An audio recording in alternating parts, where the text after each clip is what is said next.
এই পৃথিবীতে এমন একটা সময় আমাদের মাঝে আসবে যখন আবার আমরা থাকবো না।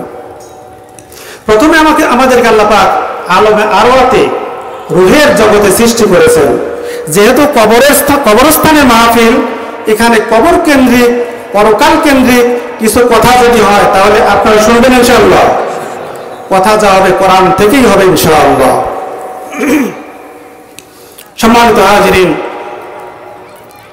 আলমে আরওয়াতে আল্লাহ পাক সকল রূহগুলিকে সৃষ্টি করলেন। রব্বুল আলামিন রূহগুলোর সামনে দাঁড়িয়ে বললেন, আলাস্তু বিরাব্বিকুম, আমি কি তোমাদের প্রভু নই? ক্বালু বালা। সব রূহগুলো আমরা সেদিন বলেছিলাম আল্লাহকে, হ্যাঁ আপনি আমাদের রব। আল্লাহ আমাদের কি রব, এই স্বীকৃতি সকলেই দিয়েছিলাম। মনে আছে আপনাদের? রূহের জগতে যে আল্লাহকে রব হিসেবে স্বীকৃতি দিয়েছিলাম, আপনাদের মনে আছে? মনে থাকার কথা নয়। আলমে আরওয়াহ থেকে আল্লাহ পাক আলমে বুতুন মাতৃগর্ভে পাঠালেন। সেখান থেকে আলমে আসবাব এই দুনিয়ার বুকে আমরা এসেছি। এখান থেকে আলমে বারজাকে চলে যাব। আলমে বারজাক থেকে আমাদেরকে ইয়াউমাল মাহশারে, হাসরের ময়দানে তুলবেন কে?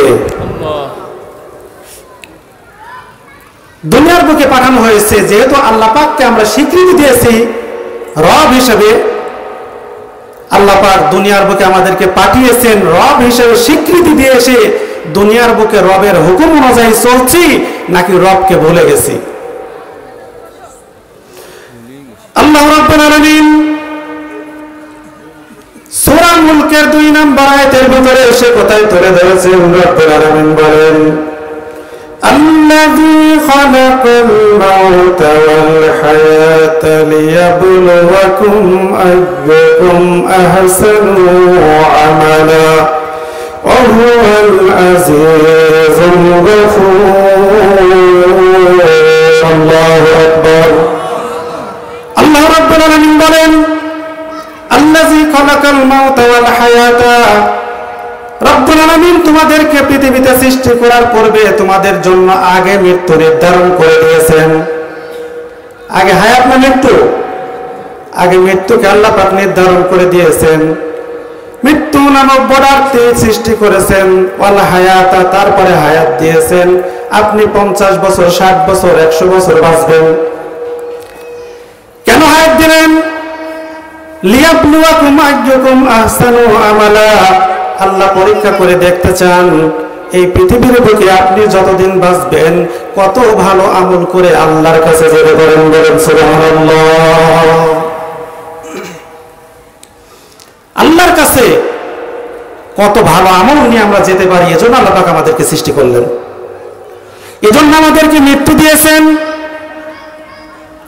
এই মৃত্যুটা এমন একটা মৃত্যু, আল্লাহ রাব্বুল আলামিন বলেন, يا أيها الذين آمنوا اتقوا الله حق تقاته ولا تموتن إلا وأنتم مسلمون. আল্লাহ পাক বলেন, হে ইমানদারগণ, আল্লাহকে ভয় করো, ভয় করার মতো ভয় করো, আর প্রকৃতপক্ষে আল্লাহকে মুসলমান না হয়ে তোমরা মৃত্যুবরণ করো না। মৃত্যুবরণ করার আগে তোমরা খাঁটি মুসলমান হও। আল্লাহ পাক এই কথা মানুষকে আদেশ দিলেন, মানুষকে স্মরণ করিয়ে দিলেন। সুতরাং মৃত্যু আগে আল্লাহ সৃষ্টি করেছেন, তারপর হায়াত দিয়েছেন। এমন একটা জিনিস মৃত্যু, দুনিয়ার সব স্বাদ আহ্লাদকে পাংশা করে দেয়। ভাইরা আমার, আল্লাহ নবী বলেন, হযরত ওমর ইবনুল খাত্তাব রাদিয়াল্লাহু তাআলা আনহু বলেন, দুনিয়ার মুসলমানরা মারা যাবার পূর্বে একবার মৃত্যুবরণ করে নাও, মরার ভান করে একবার দেখে নাও তোমার জীবনটা কেমন। মনে করেন আপনি আজকে মারা গেছেন, এই মৃত্যুর পরে যদি আপনার কি অবস্থা হবে যদি একটু চিন্তা করেন চোখ বুঝে। মসজিদের মাইক থেকে রান হয়ে গেল, আপনি দুনিয়ার বুকে বেঁচে নাই। চারিদিক থেকে আত্মীয় স্বজন আপনার বাড়িতে আসতেছে কান্না করতে করতে। আপনার সন্তানরা কাঁদছে আব্বা আব্বা বলে। কার হাত ধরে বাজারে যাব, কার হাত ধরে মসজিদে যাব, বাবা নাই। প্রাণপ্রিয়া স্ত্রী বুক চাপড়ে কাঁদছে আর বলছে, স্বামী গো, তোমাকে ছাড়া কাকে নিয়ে ঘুমাবো আরবের বিছানায়? তোমাকে নিয়ে যদি না থাকি আমার তো ঘুম আসবে না। বুক চাপড়ে চাপড়ে কাঁদতেছে। চারিদিক থেকে মানুষের আপনার বাসায় আসতেছে, কেউ বাঁশ কাটতেছে, কেউ কবর খুঁড়তেছে। মসজিদ থেকে সেই সার বেহারার পালকি ইঞ্জিন সারা গাড়িটা আপনার বাড়িতে চলে আসছে। এমন অবস্থার মধ্য দিয়ে যদি আপনার জীবনটা যদি চলে যায়, সবাই বলতো আপনাকে ছাড়া সংসার চলবে না। বলেন তো, আপনি মারা গেলে আপনার সংসার চলবে নাকি ঠেকে থাকবে? ঠিকই চলবে। মিথ্যা দুনিয়ার মোহে পড়ে এই দুনিয়াটা এমন একটা অবস্থার মধ্যে দিয়ে চলছে বাজানরা। এই দুনিয়ার মিথ্যা মোহের মধ্যে পড়ে আমরা সবাই আল্লাহকে ভুলে গেছে বলে বলেন ঠিক কিনা?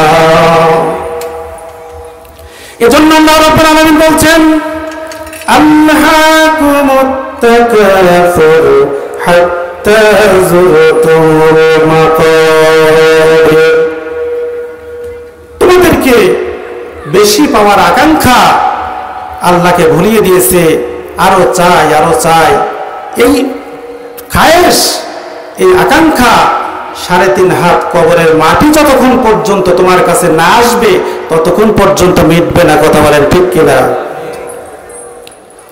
আল্লাহ নবী বলেন, লাউ কানা লিবনি আদম ওয়াদিন মিন যাহাবিন হাত্তা ইয়াকুন আহাব্বা ইলাই। আদম সন্তানকে যদি একটি মাঠ ভরা সোনা দেওয়া যায়, আর একটা মাঠ ভরা স্বর্ণ সে কামনা করবে।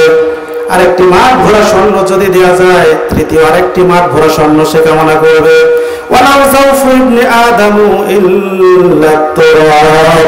আল্লাহ নবী বলেন, 3.5 হাত কবরের মাটি যতক্ষণ পর্যন্ত আদম সন্তানের মুখের উপরে চাপা না পড়বে, দুনিয়ার বুকে চাওয়ার আকাঙ্ক্ষা তার শেষ হবে না। কথা বলেন ঠিক কিনা? আল্লামা ইবনে কাইয়্যিম রাহিমাহুল্লাহ তিনি বলেছেন, তিনি লিখেছেন, মা মাদা ফিদ দুনিয়া আহলামুন ওয়া মা বাকিয়া মিনহা আমানি। মা মাদা ফিদ দুনিয়া আহলামুন ওয়া মা বাকিয়া মিনহা আমানি ওয়াল ওয়াক্তু বাইনাহুমা দাইয়ুন। মা মাদা ফিদ দুনিয়া আহলামুন, জীবনের যে অংশটা ফেলে এসেছি তা আজকে আমার জন্য স্বপ্ন। তা কি স্বপ্ন? আর সামনে যে অংশ পড়ে আছে তা আমার জন্য আকাঙ্ক্ষা। ওয়াল ওয়াক্তু বাইনাহুমা দাইয়ুন, মাঝখান থেকে সময় সব চলে যাচ্ছে। এরপরে তিনি বলেন, ওমান ইয়াসহাবিদ দুনিয়া ইল্লা কাবিদিন আলাল মা'i খানাতুহু ফুরুজুল আসাবি।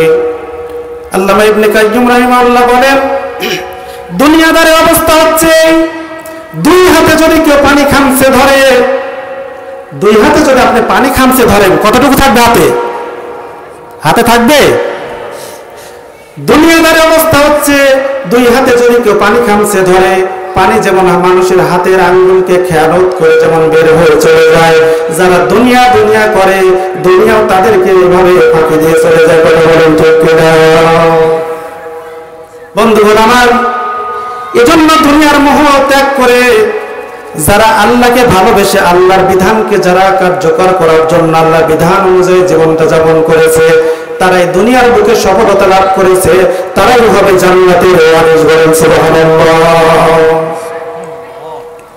আল্লাহ রাব্বুল আলামিন এজন্য দুনিয়ার মানুষকে বারবার স্মরণ করিয়ে দিচ্ছে, দুনিয়ার মানুষটা শোনো, এক আল্লাহর গোলামি করো, তিনি ছাড়া তোমাদের কোনো মাবুদ নাই। সে আল্লাহর গোলামি যদি না করতে পারো, দুনিয়ার বুকে তোমাদেরকে সে আল্লাহ রাব্বুল আলামিন এমন একটা বিধান দিয়েছেন, সেই বিধানের জন্য তোমরা অধীনস্থ হয়ে যাও। আল্লাহ রাব্বুল আলামিন দুনিয়ার বুকে আমাদেরকে যে কিতাব দান করেছেন, এই কিতাবের নাম কি বলেন? কিতাবের নাম কোরআন। চূড়ান্ত নবী দিয়েছেন আমাদের জন্য, যেই নবীর উম্মত হওয়ার জন্য নবীরা পর্যন্ত দরখাস্ত করেছিল। আমার ভাইরা, বিনা দরখাস্তে সেই নবীর উম্মত করেছেন আমাদেরকে। আল্লাহ বলেন সুবহানাল্লাহ। ওই নবীর পর একখানা কিতাব নাজিল করেছেন আল্লাহ রব্বুল আলামিন বলেন, ফাইম্মা ইয়াতিয়ান্নাকুম মিন্নি হুদা ফামান তাবিয়া হুদায়া ফালা খাউফুন আলাইহিম ওয়ালা হুম ইয়াহজানুন। আল্লাহ পাক বলেন, তোমাদের প্রতি একখানা কিতাব আমি নাজিল করলাম, ওই কিতাব যদি যারা মেনে চলবে দুনিয়ার জীবনে তাদের কোনো ভয়ও নাই, তাদের কোনো দুশ্চিন্তাও নাই। সুবহানাল্লাহ।